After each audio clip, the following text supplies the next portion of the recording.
Okay, ఒక చతురస్రాకార pyramid ఉందంటండి.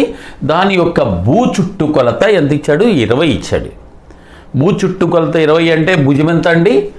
చతురస్రాకారం అన్నాడు కదండి. భూ చుట్టుకొలత 20 సెంటీమీటర్లు అంటే వెంటనే దాని భుజం వచ్చేస్తుందిగా మనకి. ఎంత భుజం? 5.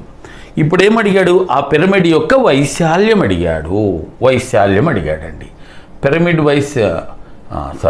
యొక్క ఘనపరిమాణం అడిగాడు. దాని యొక్క ఘనపరిమాణం అండి. పిరమిడ్ యొక్క ఘనపరిమాణానికి సూత్రం ఏంటి?